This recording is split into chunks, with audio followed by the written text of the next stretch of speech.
नमस्कार दोस्तों, 15 जनवरी यानी मकर संक्रांति के दिन जो भी व्यक्ति नमक के इस छोटे से उपाय को करता है उसके घर में धन संपत्ति की कभी कमी नहीं रहती है।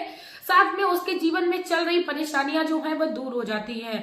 इसी के साथ दोस्तों बड़ी से बड़ी बीमारी को भी दूर किया जा सकता है नमक के इस छोटे से उपाय से। दोस्तों नमक में माता लक्ष्मी का वास होता है। समुद्र से जो होता हुआ नमक आता है वह माता लक्ष्मी के चरण कमलों से आता है। दोस्तों यदि मकर संक्रांति के दिन हम ये इस छोटे से उपाय को करते हैं तो हमारे घर में एक किसी प्रकार की कोई कमी नहीं रहती है। साथ में कहा जाता है नमक जो है वह माता लक्ष्मी की दिव्य शक्तियों से भरपूर होता है, माता लक्ष्मी की दिव्य शक्ति का वास होता है। दोस्तों मैं मेरे आराध्य श्री लक्ष्मी नारायण को मैं कोटि कोटि प्रणाम करती हूँ, मैं उनको कोटि कोटि नमस्कार करती हूँ।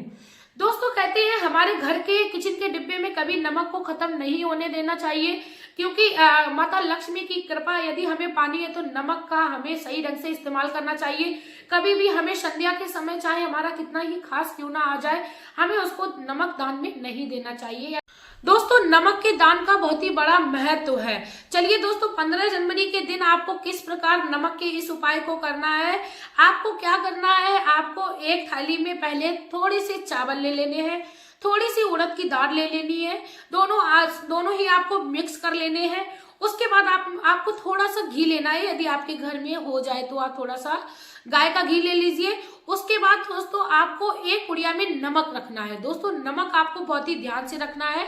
उसके बाद यदि आपके पास जितनी सामर्थ्य है, 1 रुपए, 2 रुपए, 5 रुपए, 11 रुपए, 21 रुपए, जितनी भी आपके पास सामर्थ्य है उतने रुपए आप दक्षिणा में उस थाली में रख लीजिए।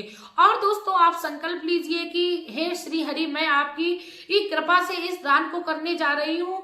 आपकी कृपा से हमारे घर के भंडारण में कभी कमी ना रहे, आपकी कृपा से हमारे घर में धन संपत्ति की कमी ना रहे, मैं इस दान को कर रही हूँ। दोस्तों अब ये आपको जो दान है वो किसी ब्राह्मण को करना है। और दोस्तों यदि आप ये दान इस प्रकार का दान किसी गरीब के घर करते हैं तो इसका सर्वश्रेष्ठ फल आपको मिलेगा, कई गुना आपको फल बढ़ के मिलेगा। क्योंकि भगवान कहते हैं जो व्यक्ति दूसरे व्यक्ति के बुरे वक्त में काम आता है उसका साथ मैं कभी नहीं छोड़ता हूँ। इसके साथ ही दोस्तों मैं बता दूं मकर संक्रांति के दिन सुबह में उठ के नदी या सरोवर में स्नान का बहुत ही बड़ा महत्व है। जब कोई व्यक्ति नदी या सरोवर में स्नान करने जाता है, वहां पर बैठे हुए भिक्षुक को मात्र 1 रुपया दान में दे देता है तो उसके कई जन्मों के पाप नष्ट हो जाते हैं, साथ में उसकी कई जन्मों की पीढ़ियां जो है वो धनवान हो जाती हैं। दोस्तों कहते हैं हम अपने जीवन में शुभ कर्मों को करेंगे तो उस चीज को भी पा लेंगे जिसकी हमने कभी कामना नहीं की थी। इसके साथ ही दोस्तों नमक का हमें और कौन सा उपाय करना है। दोस्तों नमक का पोछा हमें अपने घर में लगाना है अवश्य। उस दिन जितनी भी हमारे घर में निगेटिविटी हो वह 15 जनवरी के दिन हमारे घर से खत्म हो जाए। इसके साथ ही दोस्तों हमें क्या करना है, किसी भी ब्राह्मण को मात्र 1 पैकेट खाली नमक का भी 1 किलो का जो आता है या आधा किलो का, आपकी जितनी भी सामर्थ्य हो वो खाली भी दान कर सकते हैं, उससे भी हमें कई गुना लाभ मिलेगा। इसके साथ ही दोस्तों हमें ये भी याद रखना चाहिए कि संध्या के समय चाहे कोई सा दिन हो हमें किसी को नमक उधार नहीं देना चाहिए, चाहे वह हमारा कितना खास ही क्यों ना हो। इसके बाद दोस्तों बात आती है कि वास्तु शास्त्र में यदि हम लोग देखते हैं तो हमें नमक कभी भी अपनी घर के धरती या फर्श पर नहीं फैलाना चाहिए, क्योंकि इससे हमें वास्तु दोष लगता है। ज्योतिष शास्त्र की भी दृष्टि से देखते हैं तो हमें इसका पाप लगता है। कई बार हमने देखा है हमारी माताएं बहनें अपने घर में स्टील की नमकदानी में या स्टील के मसालेदानी में क्या करती है, नमक रख लेती हैं। तो हमें कभी भी अपने स्टील के बर्तन में नमक को नहीं रखना चाहिए, क्योंकि दोस्तों लोहा जो है वो राहु का कारक बताया गया है, या स्टील जो होती है वह भी राहु का कारक होती है।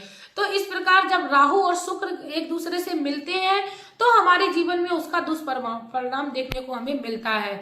इसी के साथ दोस्तों आप लोगों से मैं रिक्वेस्ट करना चाहूंगी, वीडियो अच्छी लगी हो तो प्लीज आप लोग शेयर करना ना भूलें, क्योंकि आपका एक शेयर हमारे घर के एक जो खुशियों के द्वार होते हैं वह खोल देते हैं। दोस्तों हमारे जीवन में यदि हम चाहते हैं कि हमें खुशियां प्राप्त हो, अपने जीवन में हम शुभ कर्मों को करें, तो हमें अपने जीवन में आने वाले जो त्योहार होते हैं, छोटे छोटे हमारे हिंदू धर्म के ये जो कार्य होते हैं उन्हें अवश्य करना चाहिए। हमारे हिंदू धर्म शास्त्र में बहुत ही बड़ा महत्व बताया गया है। अपने घर में हो रही गतिविधियों में यदि हम थोड़ा सा चेंजेस लाते हैं तो हमारे घर में हमें अवश्य ऊर्जा देखने को मिलती है। दोस्तों कहते हैं जब हम अपने घर में किसी भी बच्चे को नजर लगा हुआ देखते हैं किसी बच्चे को बहुत ही बुरी नजर लगी है, वह बराबर रोता ही जा रहा है, तब ऐसे में भी हमें एक मुट्ठी नमक लेना है, उसमें थोड़ी सी आटे की भूसी लेनी है और थोड़ी सी साबुत लाल मिर्च उसी में रख लेनी है और उस बच्चे के ऊपर से उतार कर किसी भी चौराहे पर ना फेंके, क्योंकि चौराहे पर काफी लोग आते हैं, किसी भी वीरान जगह पर फेंक दीजिए या अपने घर के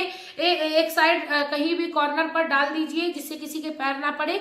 ऐसा आप उतारने के बाद आप इस कार्य को कर सकते हैं। आप देखेंगे कि आपके घर में बच्चे को जो नजर लगी थी वह भी बहुत जल्दी खत्म हो गई है। दोस्तों, नजर दोष के लिए हमारी माताएं इस उपाय को सदियों से करती चली आ रही हैं, लेकिन हम लोगों ने कभी इसके महत्व को नहीं समझा। हमें अपने इन उपायों को बरकरार रखना है, जन जन तक पहुंचाना है, अपनी माताओं के द्वारा, अपने बड़े बुजुर्गों के द्वारा की हुई हर परंपरा को ख्याल रखना है। इसी के साथ दोस्तों, अब मैं वीडियो में आप लोगों से लेना चाहूंगी विदा। आपका प्यार और कीमती समय देने के लिए धन्यवाद।